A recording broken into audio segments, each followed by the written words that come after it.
నమస్తే ఫ్రెండ్స్. ముందుగా మనం గురువందనతో స్టార్ట్ చేసుకుందాం. మనందరి గురువైనటువంటి సద్గురు స్ సద్గురు స్పిరిచువల్ సొసైటీ వ్యవస్థాపకుడైన వంశీకృష్ణ గారికి నా ఆత్మ ప్రణామములు. మరియు బ్రహ్మర్షి పితామహ పత్రిజీ గారికి నా ఆత్మ ప్రణామములు. మరియు జగద్గురువు శ్రీకృష్ణ పరమాత్మకు నా ఆత్మ ప్రణామములు. మరియు సమస్త గురు మండలికి నా ఆత్మ ప్రణామం తెలియజేసుకుంటున్నాను ఫ్రెండ్స్. ఓకే. మనము లాస్ట్ సెషన్‌లో ఎక్కడున్నాము? తన తండ్రి ఆహ్, పనిచేస్తూ ఉంటే మీనాక్షి ఆహ్, తన తండ్రిని అడుగుతూ ఉంటది. ఇన్ ఈ పని ఎందుకు చేస్తున్నారు మీరు? ఎందుకు ఈ ఇలాంటి పని చేస్తున్నారు?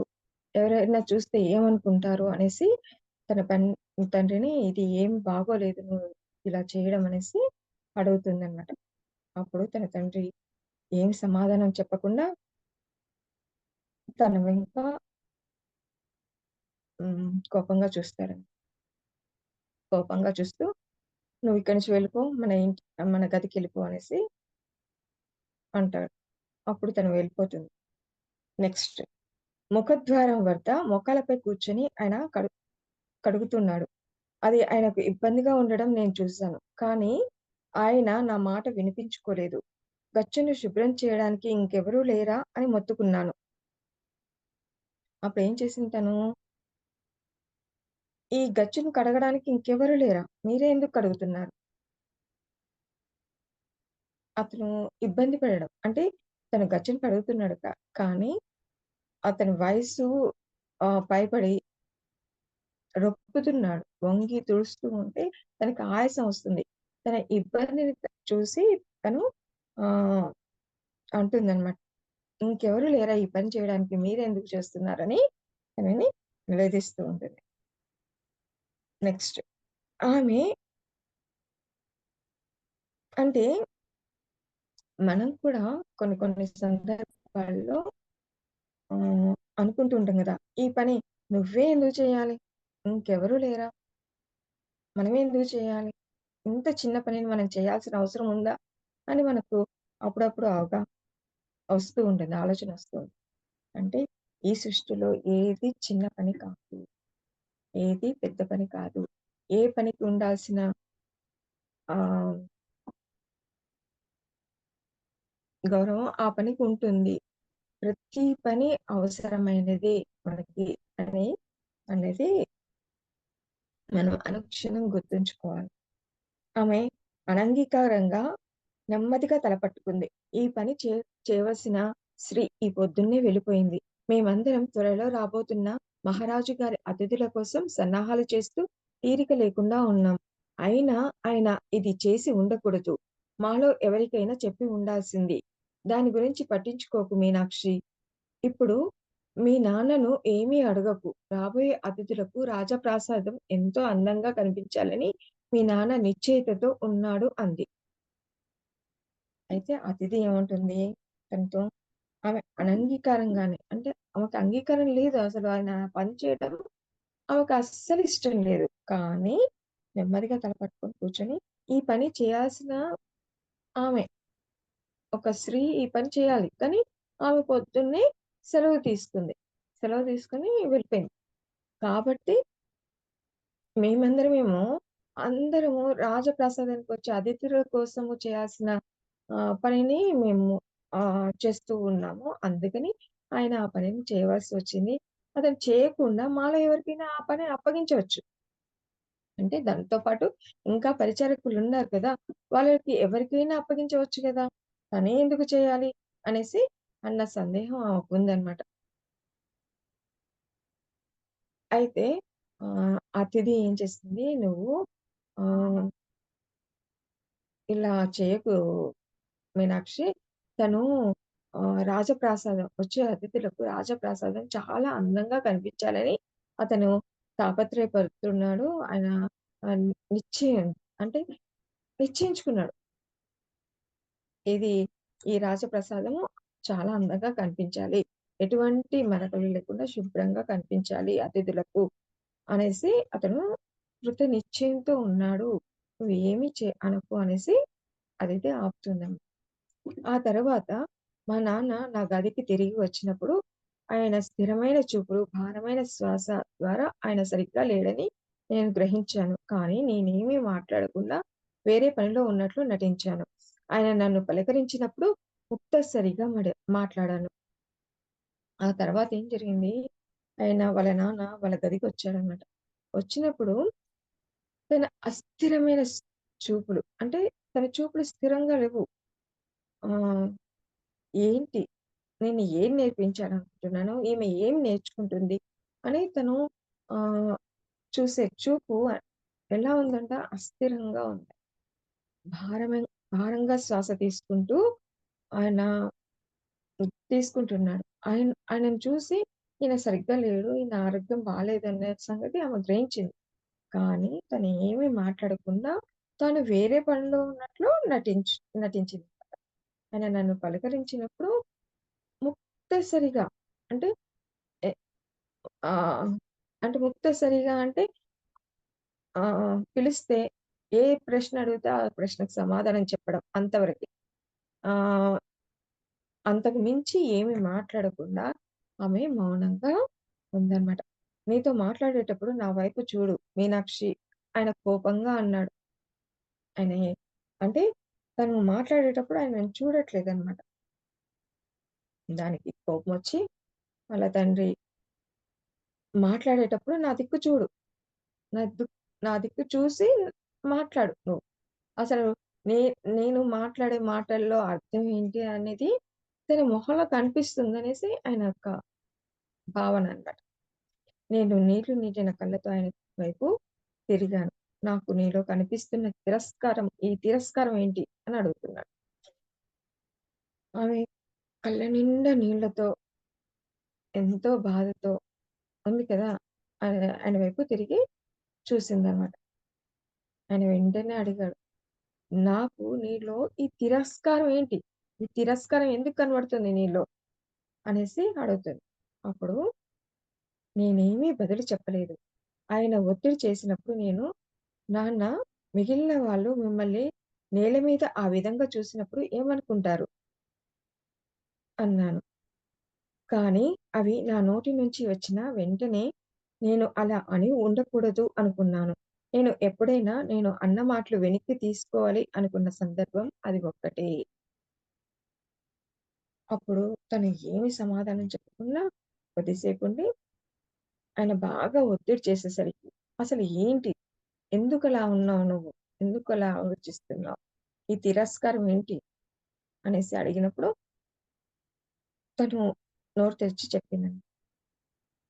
"మీరు అలా నేల మీద వంగి పని చేస్తూ ఉంటే మిగిలిన వాళ్ళు ఏమనుకుంటారు?" అనేసి అందనమాట. అన్న తర్వాత తను ఆలోచించింది. అరే! నేను పొరపాటుగా అన్నానే, ఇలా అని ఉండకూడదే అనేసి తన మనసులో అనుకుంటుందనమాట. మనం కూడా కొన్ని కొన్ని సందర్భాల్లో అలా అనుకుంటాం కదా! పిల్లలు ఏదైనా తప్పు చేసినప్పుడు తిడుతూ ఉంటాం. తర్వాత తీరిగ్గా కూర్చొని, అయ్యో! నేను ఇంత పెద్ద మాట అన్నాను వాళ్ళని. వాళ్ళ వాళ్ళతో అలా అని ఉండకూడదు అని మనము ఆలోచిస్తూ ఉంటాం కదా! అంటే మనము ఆలోచించే ముందు, మనం మాట్లాడే ముందు ఆలోచించాలి అన్న విషయాన్ని మనం గుర్తుపెట్టుకోవాలి. ఎందుకంటే నోట్ల నుంచి వెలువడ్డ మాటలు మళ్ళీ మనం వెనక్కి తీసుకోలేం. వెనక్కి తీసుకోగలమా? తీసుకోలేం కదా! అందుకే చాలా జాగ్రత్తగా మాట్లాడాలి అన్న విషయమే మనం ఇక్కడ నేర్చుకోవాలి. తను అలా అనుకోవడం అనేది తన జీవితంలో అదే మొదటిసారండి. ఎప్పుడూ తను అలా మాట్లాడలేదు. నిశ్శబ్దంగా ఉండేది. మౌనంగా ఉండేది. తన తండ్రి ఎంత హ్మ్. కఠినంగా ప్రవర్తించినా కానీ, తను ఎదురు సమాధానం చెప్పకుండా ఎప్పుడూ మౌనంగా ఉండేది. కానీ, ఆ రోజు తను ఆ మాటలు అందనమాట. అలా అయ్యయ్యో! నేనెందుకు ఇలా అన్నాను అనేసి మనసులో వెంటనే అనుకుందనమాట. తను ఇలా మాట్లాడి ఉండకూడదు. ఎందుకంటే పెద్దవాళ్ళతోటి అలా మాట్లాడకూడదు గదా!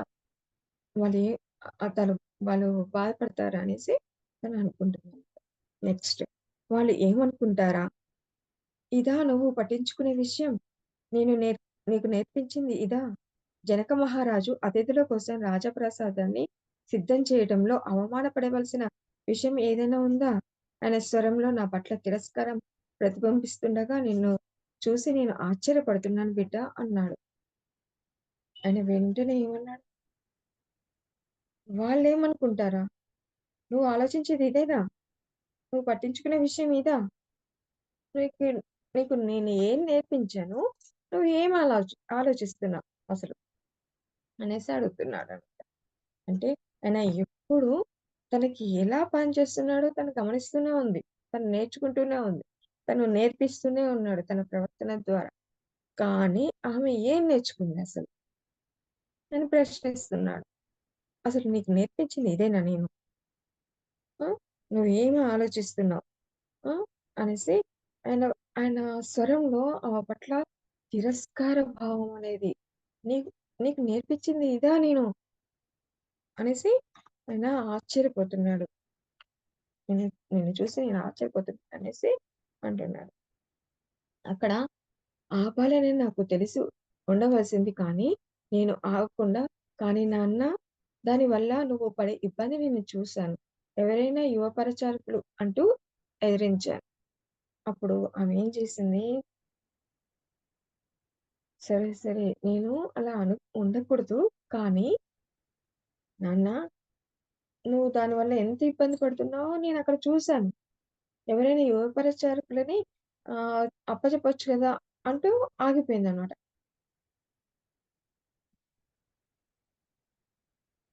ఆయన నన్ను మధ్యలోనే ఆపుతూ, అవును. ఒకానొక యువ పరిచారిక నన్ను ఆహ్, చూస్తున్నాను.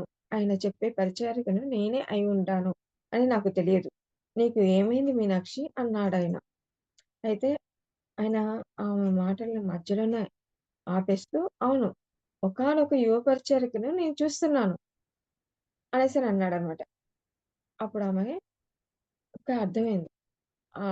ఆయన ఎవరిని ఉద్దేశించి అంటున్నాడు. యువ పరిచారిక ఎవరు? తనే కదా! నేను ఆ పనిని నేను చేస్తాను నాన్న నువ్వు తప్పుకో అని నేనెందుకు అనలేదు అనేసి ఆమె ప్రశ్నిస్తున్నాడని తను అర్థం చేసుకుంది. అసలు నీకేమైంది మీనాక్షి అని తండ్రి అన్నాడు. నేను బదులు పలకలేదు. నేను పొరపాటు పడ్డానని నాకు తెలుసు. కానీ నాన్న నన్ను ఇద్దరిని అపహాస్యం చేశాడు. ఎట్టకేలకు పేలవమైన స్వరంతో మనం బ్రాహ్మణులం కదా నాన్న అన్నాను. అప్ ఆయన అన్న మాటలు ఆయన ఎందుకన్నాడో ఆమెకి అర్థమైంది. అర్థమయ్యి ఏం సమాధానం చెప్పలేక, సరే నేను పొరపాటు పడ్డాను. నేను చూసాను. నేను చేస్తానని నిన్ను తప్పుకోమని చెప్పలేదు. ఓకే. కానీ నువ్వు నిన్ను అపహాస్యం చేస్తున్నావు నాన్న. మనము బ్రాహ్మణులం కదా! ఎటువంటి పని మనం చేయొచ్చా? అని అడుగుతుంది. అది మా నాన్నపై ఏ ప్రభావము చూపలేదు. ఆయన నన్ను కొట్టబోతున్నట్లుగా చెయ్యి పైకెత్తారు. నేను ఆయన వైపు భయంతో చూశాను. ఆయన అంతకుముందు ఎన్నడూ ఆ విధంగా చేయలేదు. ఆయన ఒక్క క్షణం ఆగి చెయ్యి క్రిందికి దించారు. తనను తాను అదుపు చేసుకున్నారు. నేను ఆయన మొఖంలో బాధ చూడలేక ఏడుస్తూ గది బయటకు పరిగెత్తాను. మిగిలిన రోజంతా నేను గది బయటే గుబురుగా ఉన్న ఒక చెట్టు వెనక దాక్కుని గడిపాను. చీకటి పడుతుండగా ఆయన నా వద్దకు రావటం చూశాను. నన్ను కోపడడానికి బదులు మెల్లగా నా ప్రక్కన కూర్చొని మృదువైన స్వరంతో ఇలా అన్నారు. అయితే ఆహ్, ఆమె మనసులో ఏముంది? మనం బ్రాహ్మణులం గదా! ఇటువంటి చిన్న పని మనం చేయొచ్చా? అనేసి తన ఆలోచన అన్నమాట. అలా ఆలోచిస్తూ ఉంది. క ఆలోచిస్తున్నామె అలా మాట్లాడిందండి తండ్రితో. మనము ఈ పని చేయొచ్చా? నువ్వెందుకు నిన్ను తక్కువ చేస్తున్నావు? అందరిలో అపహాస్య పాలు చేస్తున్నావు అనేసి తండ్రిని అడుగుతుంది. అది వాళ్ళ నాన్నపై ఎటువంటి ప్రభావం కూడా చూపలేదు. ఆయన తనని కొట్టబోతున్నట్టుగా చెయ్యి పైకెత్తారు. అంతకుముందు ఎన్నడూ ఆ పని చేయలేదు. ఎప్పుడు కూడా తను చెయ్యి పైకెత్తి ఆమెని కొట్టడానికి చెయ్యి పైకెత్తలేదనమాట. అటువంటిది ఆమెని కొట్టడానికి చెయ్యి పైకెత్తాడు. అప్పుడు ఒక్క క్షణం ఆగి ఆయన తనని తాను అదుపు చేసుకున్నాడు. కానీ అంత కోపంలో కూడా ఆయన ఏం చేశాడు? చెయ్యెత్తాడు. కానీ కొట్టకుండా తనని తాను నిగ్రహించుకొని ఆపుకున్నాడు. తన కోపాన్ని తనలోనే ఆపుకున్నాడనమాట. ఆయన మొఖంలో బాధ చూడలేక ఏడుస్తూ ఆయన మొఖంలో ఒకలాంటి ఫీలింగ్, ఉద్రేకం అనేది భావం అనేది ఆమె కన్ కనుక్కొని ఆ బాధని చూడలేక ఆమె ఏడుస్తూ గది బయటికి పరిగెత్తిందట. ఆ రోజంతా గది బయటనే ఉంది తాను. చీకటి పడే వరకు కూడా ఆ గదికి రాకుండా ఆమె బయటనే గడిపింది. గదికి ఎదురుంగా ఉన్న ఒక చెట్టు పక్కన దాక్కొని ఆమె అక్కడే కూర్చుంది చీకటి పడేదాకా. అప్పుడు ఆయన నెమ్మదిగా ఆమె దిక్కు రావడం చూసిందంట. చూసి ఆహ్, ఆమె దగ్గరికొచ్చి ఆమెని ఆమెతో కఠినంగా మాట్లాడకుండా చాలా మృదువైన స్వరంతో మాట్లాడుతున్నారు. మీనాక్షి, నువ్వు ఒక విషయం అర్థం చేసుకోవాలని నేను కోరుకుంటున్నాను. మన జీవితంలోని ప్రతి విషయంలోనూ మనకు ఆదర్శప్రాయంగా ఉండే మన మహారాజుని చూడు. పొలాలు దున్నే రైతులకు సహాయం చేయటానికై ఆయన పల్లె పల్లెకు తిరుగుతానని నువ్వు వినలేదా? ఆ కొత్త నాగళ్లను ఉపయోగించడం ఎంత కష్టమో నువ్వు గమనించావా? ఇది చేయటానికి ఆయనకు బలం లేదు. అయినా ఆయన పదే పదే ఆ పని చేస్తున్నారు. ఆయన నిలబడి ఆదేశాలివ్వరు. తాను చేయటం ద్వారా బోధిస్తారు. పొలాలలో ఆయన చెమటలు కక్కుతూ, కష్టపడుతూ వ్యవసాయదారులకు దున్నటం నేర్పటం నేను చూశాను. అది ఒక మహారాజు చేయదగిన పనేనా? ఈ విధంగా అత్యంత గౌరవప్రదమైన పని ఏదీ వేరే లేదని ఆయన మనకు బోధిస్తున్నారు. ఆయన మృదువుగా ఆమె పక్కన కూర్చొని మృదువైన స్వరంతో ఆమెకు చెప్తున్నారనమాట. చెప్తున్నారు. మనం కూడా అలాగే చేస్తాం గదా! పిల్లలు ఏదైనా తప్పు చేసినప్పుడు వెంటనే కోపడతాం. వాళ్ళు ఆహ్, బాధతో ఏడుస్తూ దిగాలుగా ఒక మూలన కూర్చుంటే ఏం చేస్తాం? ఓదారుస్తాం కదా! అది కాదు నాన్న ఇలా చేయాలి, ఇలా ఉండాలి అనేసి నచ్చచెప్తుంటాం కదా! అలాగే తను కూడా మీనాక్షితో చెప్తున్నాడు. మీనాక్షి ఒక్క విషయం గుర్తుంచుకో. అర్థం చేసుకో. మన జీవితంలోని ప్రతి విషయంలోనూ మనకు ఆదర్శప్రాయంగా ఉన్న మన మహారాజుని చూడు. మన మహారాజు ఎలా ఉన్నాడు? ఆయన ప్రవర్తన ఎలా ఉంది? ఆయన ఎలా నడుచుకుంటున్నాడు?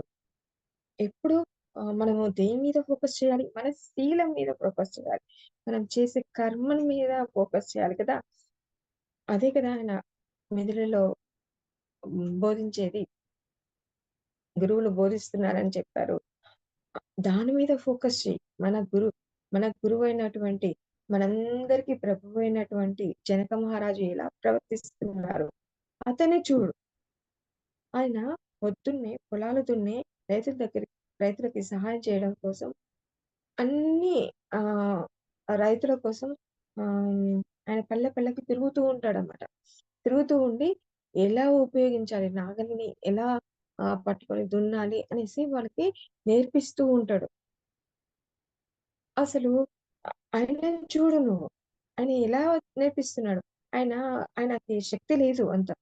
కానీ ఆయన నిల్చొని ఆదేశాలివ్వరు. ఏం చేస్తాడు? స్వయంగా వెళ్లి పొలంలోకి వెళ్లి ఆ నాగలి పట్టుకొని దున్నుతూ ఇలా దున్నాలని నేర్పిస్తూ ఉంటాడు అందరికి. ఆయనను చూడు. ఆయనను చూసి నేర్చుకో. ఆయన చేయాల్సిన పనేనా అది. అంటే ఆయన మహారాజు. ఆయన మహారాజయ్యి ఉండి ఒక పొలంలో దిగి నాగలి పట్టుకొని దున్ని ఇలా దున్నుతూ ఇలా దున్నాలి అని చెప్పాల్సిన అవసరం తనకేంటి? కానీ ఆ పని చేస్తున్నాడు తను. అంటే ఏ పని కూడా చిన్నది కాదు. మనం ఎవరిని ఆదర్శంగా తీసుకోవాలి? మన ప్రభువుని ఆదర్శంగా తీసుకోవాలి. మనము ఏదైనా పని చేయడానికి ఎటువంటి సంకోచం లేకుండా మనం చెయ్యాలి. మన ముందుకి చిన్న పనొచ్చిందా? పెద్ద పనొచ్చిందా? అని ఆలోచించొద్దు. మన ముందుకి ఏ పని వస్తే ఆ పనిని మనము చాలా సంతోషంగా అంకిత భావంతో చేయాలి అని తనకి నేర్పిస్తున్నాడు. అదే నీకు నేను నేర్పించాను.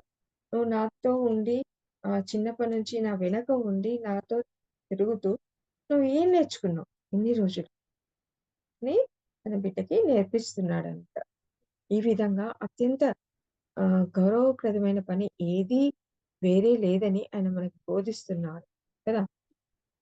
మనలో ఎవ్వరు ఎక్కువ, తక్కువ లేరు. ఆయన తన రాజ్యంలో నిరుపేదను తనకంటే భిన్నంగా చూడరు. ఆయన తన రాజ్యంలోని నిరుపేదను కూడా తనకంటే భిన్నమైన వ్యక్తిగా చూడరనమాట. తాను ఒక మనిషి.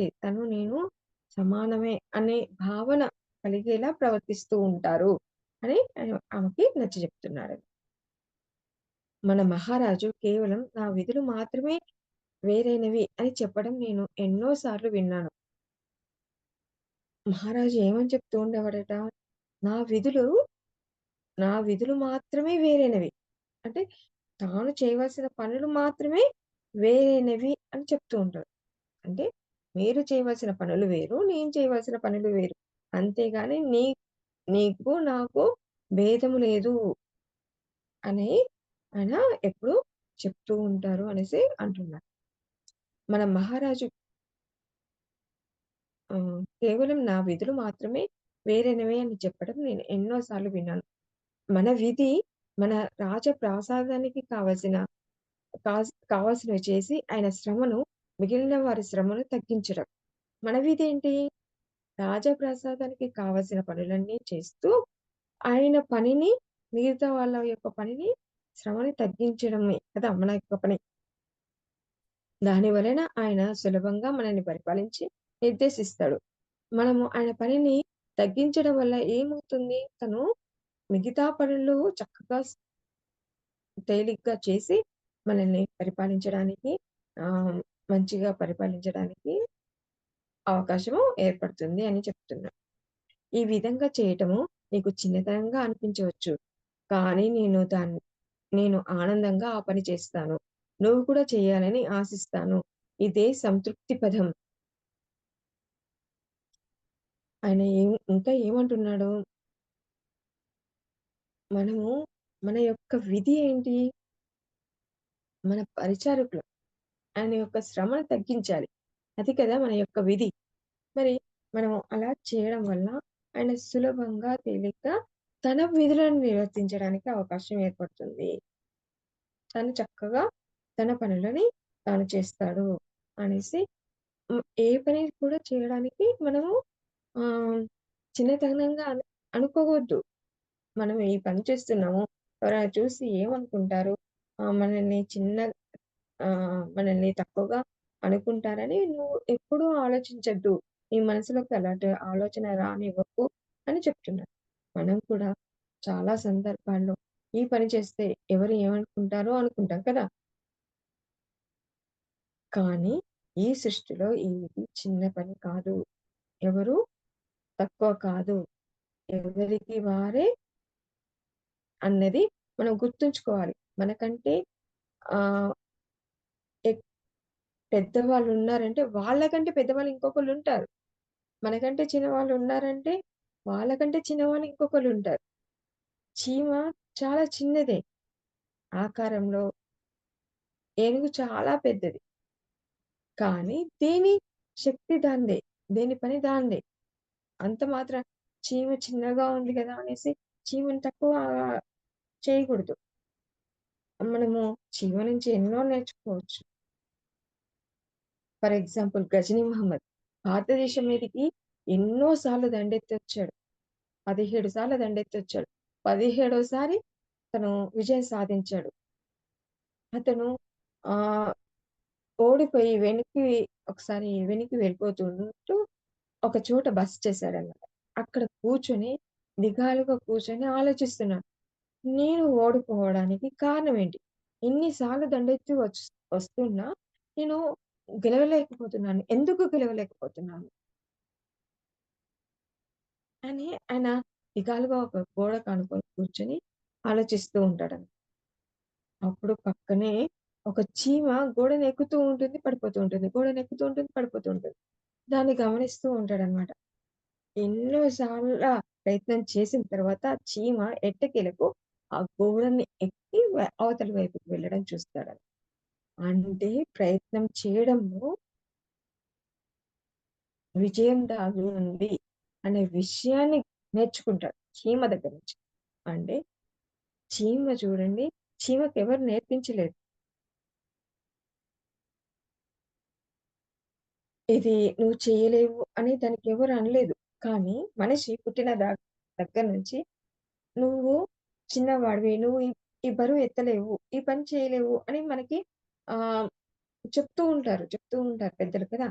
దానివల్ల మనిషిలో ఏం ఏర్పడుతుందంటే, నేను చెయ్యలేను అనే ఒక భావం ఏర్పడుతుంది. ఒక ఆలోచన అనేది వచ్చేస్తుంది. ఏదైనా ఆహ్ పని చేయవలసి వచ్చినప్పుడు, అమ్మో! నేనిది చేయలేను. ఇది చాలా కష్టమైంది అనే భావం ఆటోమేటిక్‌గా వచ్చేస్తుంది. ఎందుకంటే చిన్నప్పటి నుంచి తనను ఏం నోరు పోస్తారు?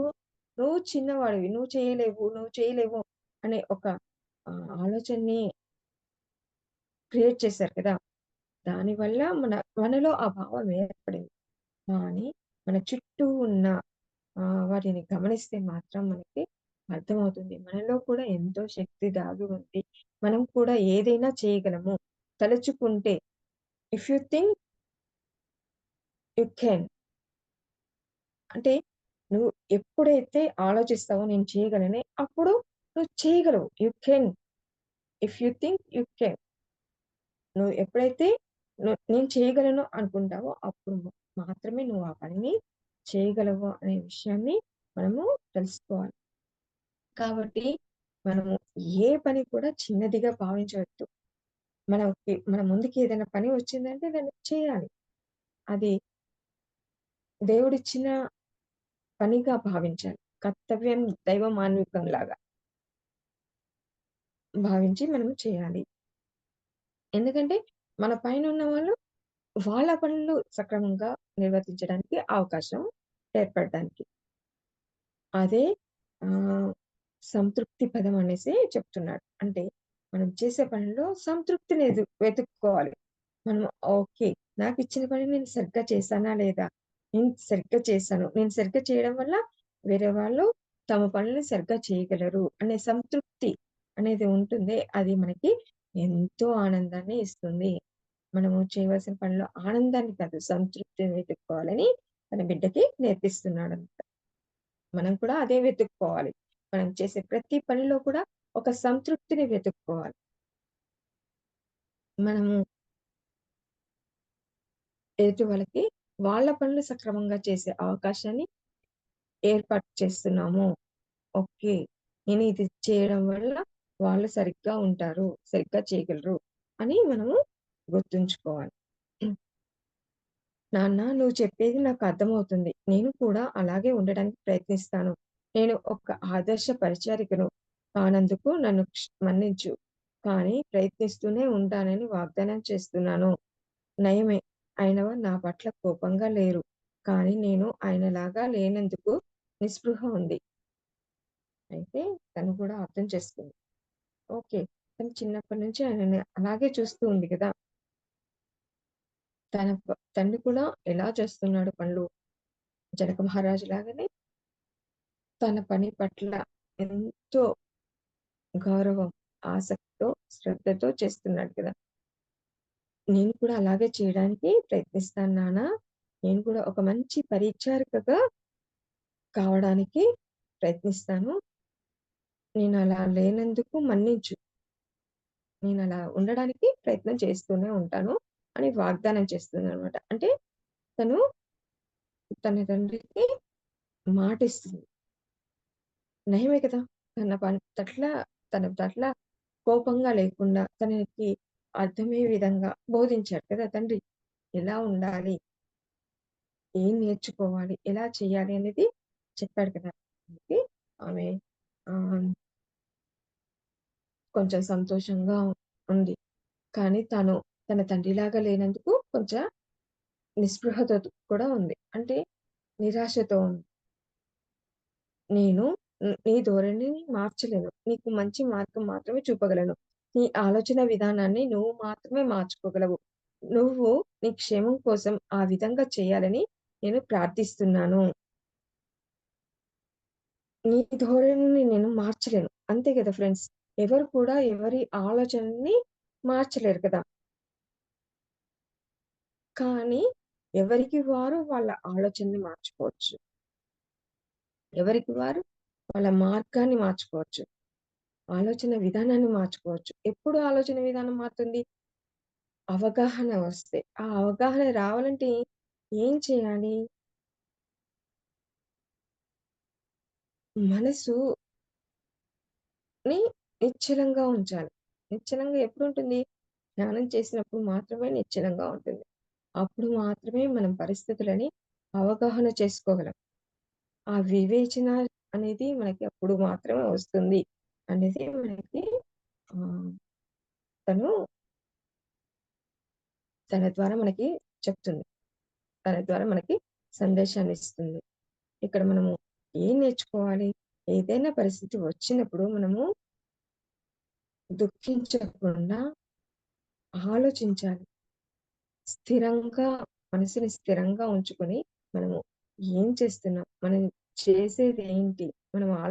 మనం చేసింది కరెక్టేనా? లేదా? అని మనల్ని మనం పరీక్షించుకోవాలి. మనము ఆలోచించాలి. మన ఆహ్, ఆలోచనతోటి మన ప్రవర్తనని మార్చుకోవాలి అనేది మనం ఇక్కడ నేర్చుకోవాలి. ఓకే.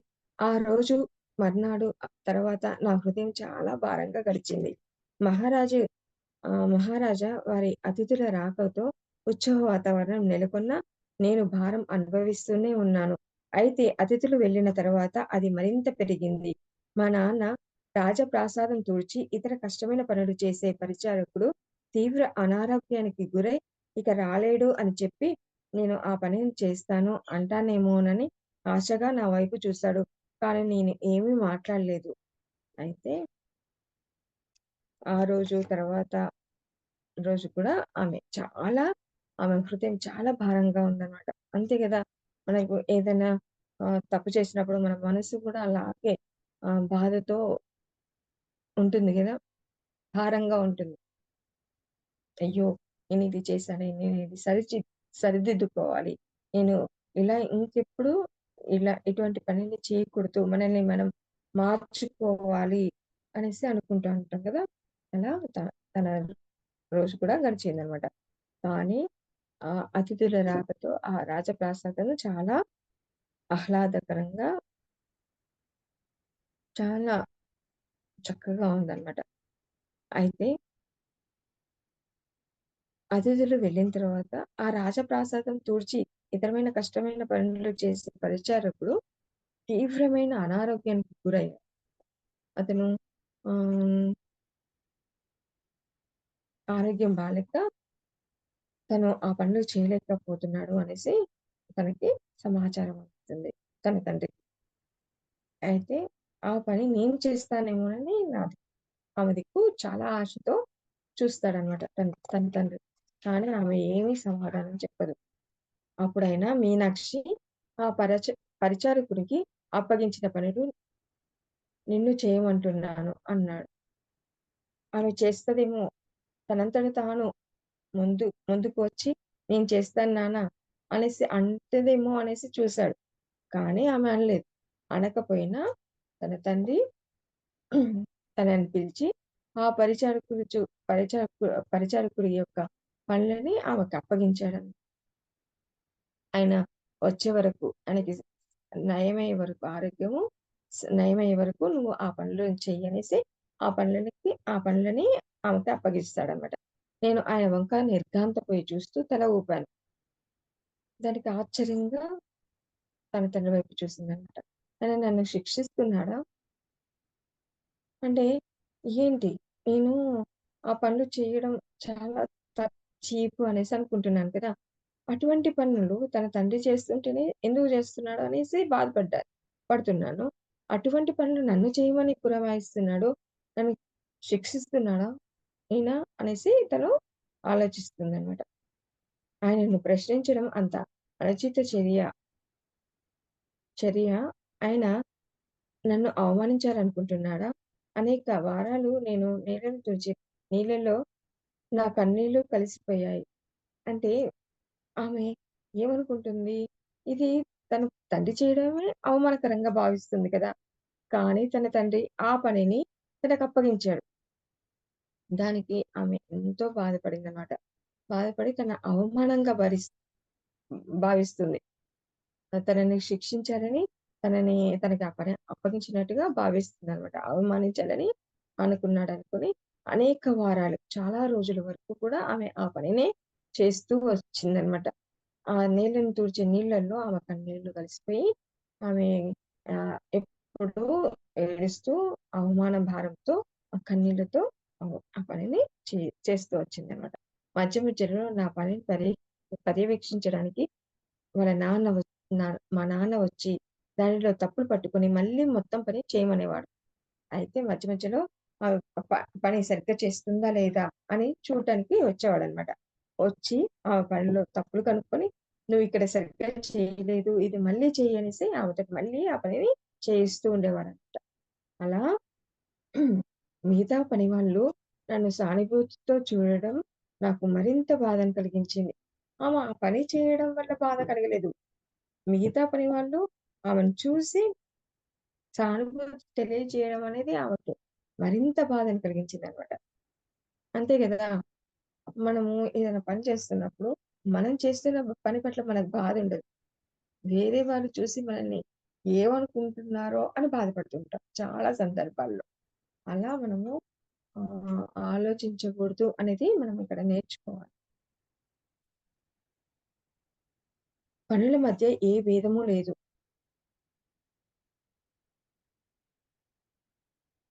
కొన్ని నెలల తర్వాత అతిథి నన్ను రక్షించడానికి వచ్చింది.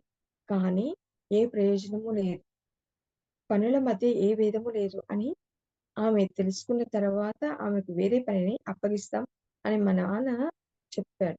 అయితే అతిథి ఎప్పుడు చిన్నప్పటి నుంచి తనని ఒక తల్లిలాగా చూసేది కదా!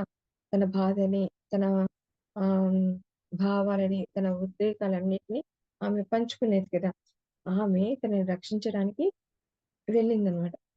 వెళ్ళి వెళ్ళినా కూడా ఏ ప్రయోజనం లేకపోయింది. తన తండ్రి ఏమన్నాడు ఆమెకి, ఆమెకేం చెప్పాడు, "పనుల మధ్య ఏ భేదం లేదు. వాళ్ళు చేసే పనుల్లో, నేను చేసే పనుల్లో ఏ భేదం లేదు. మనమందరం ఎవరి పనులు చేస్తున్నాము? మహారాజు యొక్క పనులు చేస్తున్నాం. ఆ రాజప్రాసాదం యొక్క పనులు చేస్తున్నాం. మహారాజుకి పని శ్రమను తగ్గించడానికి చేస్తున్నాం అనే ఆలోచన తనకి వచ్చేంత వరకు కూడా ఆమె అదే పనిని చేస్తూ ఉంటుంది. దాంట్లో ఎటువంటి మార్పు లేదు అని తన తండ్రి చెప్పడం విన్నదనమాట. కానీ ఆమె దుర్బల శరీరంతో ఉంది. ఈ పని అనారోగ్యానికి దారి తీయొచ్చు. ఆమె గట్టిగా అంది.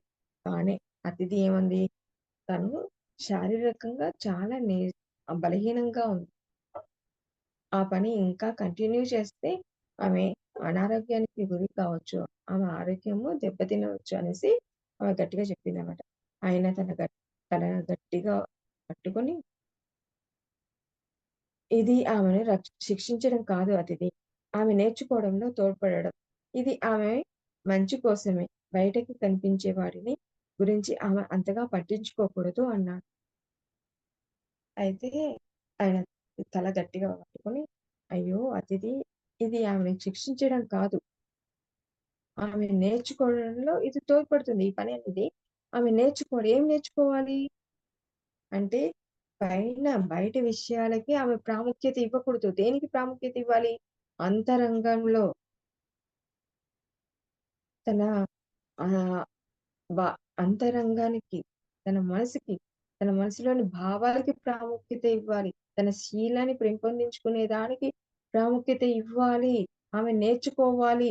ఆమె నేర్చుకోవడానికి ఈ పని ఉపయోగపడుతుంది అనేసి ఆయన తల పట్టుకొని కూర్చున్నారు. నాన్న నన్ను విధుల నుంచి తప్పించలేదు. దాంతో నేను పరిచారకుల మధ్య ఆ చిన్న పనులు చేయడం మానివేశాను. నాకు మా నాన్నకు మధ్య దూరం మరింత పెరిగింది. ఇప్పుడు మేము అరుదుగా మాట్లాడుకుంటున్నాం. ఒకానొక సందర్భంలో ఆయన నా వైపు చూస్తూ నాతో మాట్లాడాలి అనుకుంటున్నాడు. మా మధ్య ఏర్పడిన బీటను పూడ్చాలని భావిస్తున్నారని అనిపిచ్చింది. అయితే ఆయన ఆమె పనులని తగ్గించలేదు. ఎప్పుడు ఆ పని నుంచి ఆయన వేరే పనికి మార్చలేదన్నమాట. దాంతో ఆమెకి ఏమనిపిచ్చింది? చాలా చిన్నతనంగా అనిపిచ్చింది. అందరిలో తను అవమానం పడుతున్నట్టుగా భావించిందట. దాంతో ఆమెకి, వాళ్ళ నాన్నకి మధ్య దూరం అనేది మరింత పెరిగింది.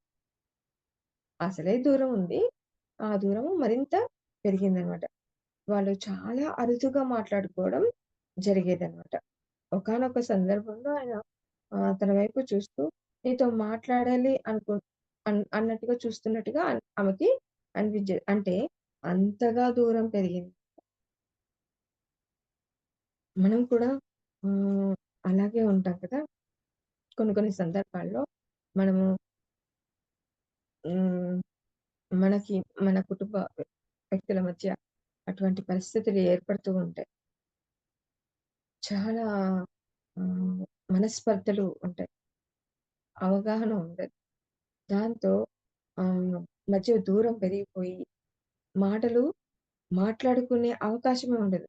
ఎప్పుడైతే మాట్లాడుకుంటారో, ఎప్పుడైతే అవగాహన చేసుకుంటారో అప్పుడే దూరం తగ్గుతుంది అనే విషయాన్ని మనం గుర్తుంచుకోవాలి. మనం ఇక్కడ ఏం నేర్చుకోవాలి అంటే మాట్లాడకుండా ఉండడం వల్ల దూరం పెరుగుతుంది కానీ ఆహ్, అసలు ఏమనుకుంటున్నారు? వాళ్ళ ఉద్దేశ్యం ఏంటి? వాళ్ళ మనసేంటి? అని అర్థం చేసుకోవడం అనేది మనకి అవకాశం కలగదు అనేది ఇక్కడ మనం నేర్చుకోవాలి. అయితే అది కేవలం నా ఊహ మాత్రమే అయి ఉండవచ్చు. అని ఆయన ఇలా అలాంటివి లెక్క చేయడు అని నేను భావించాను. ఆయన దగ్గరకు వెళ్ళే సాహసం నాకు లేదు. కనుక మేము అప్పుడప్పుడు కలిసి విడిపోయే గ్రహాల్లాగా మిగిలిపోయాం. అయితే ఆయన నన్ను చూసి మాట్లాడాలి అని అనుకుంటున్నాడని అనుకుంది. కానీ అది తన ఊహ మాత్రమే కావచ్చు. అలాంటివి ఆయన పట్టించుకోడు. ఆయన అలాంటివి లెక్క చేయడు అని ఆమె అనుకుందనమాట. ఆయన దగ్గరికి వెళ్ళే సాహసం ఆమె ఎప్పుడూ చేయలేదనమాట. ఎందుకని? ఆయన వెళ్ళినా, మాట్లాడినా ఆయన ముక్తసరిగా మాట్లాడతాడు. ఎక్కువ మాట్లాడడు కదా! అందుకని ఆమె అటువంటి సాహసం ఎప్పుడు చేయలేదు. ఆయన దగ్గరికి వెళ్లి మాట్లాడాలి. తన భావాలను వ్యక్తీకరించాలి. ఆయన ఏమనుకుంటున్నాడో ఆయన భావాలను తెలుసుకోవాలి అనే ప్రయత్నం ఎప్పుడూ ఆమె చేయలేదన్నమాట. అందుకే వాళ్ళు అప్పుడప్పుడు కలుసుకునే గ్రహాల్లాగా మిగిలిపోయారు. 2 సంవత్సరాలు గడిచాయి. అతిథి ఎన్ని సార్లు కల్పించుకున్నప్పటికీ విషయాలు మారలేదు. అయితే అతిథి వాళ్ళ మధ్య పరిస్థితిని ఆహ్, అనుకూలంగా మార్చాలనేసి ఆమె ప్రయత్నించేది అప్పుడప్పుడు. కానీ ఆమె ప్రయత్నమే ఫలించలేదన్నమాట. అలా 2 సంవత్సరాలు గడిచిపోయాయి. నేను నా జీవితం అంతా ఇలాగే గడపాలా అనుకుంటూ అనుకోసాగాను. ఎట్టకేలకు ఒకానొక రోజు నేను చెప్పదలుచుకున్నదంతా సిద్ధం చేసుకొని ఆయనతో మాట్లాడే ధైర్యం కూడగట్టుకున్నాను. నాన్న నేను ఇప్పుడు అతిథితో పాటు వంట పని చేయగలను అనుకుంటున్నాను. నిజంగా నేను ఆ పని నాకు ఇష్టం అని చెప్పాను. అయితే అలా 2 సంవత్సరాలు గడిచిపోయాయి. కానీ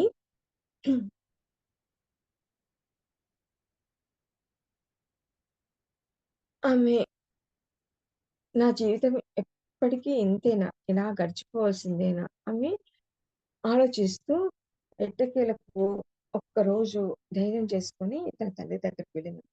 నాన్న నేను ఆహ్, ఇక నుంచి రేపటి నుండి వంటశాలలో అతిథికి వంట చేసే పనిలో సహాయం చేస్తాను.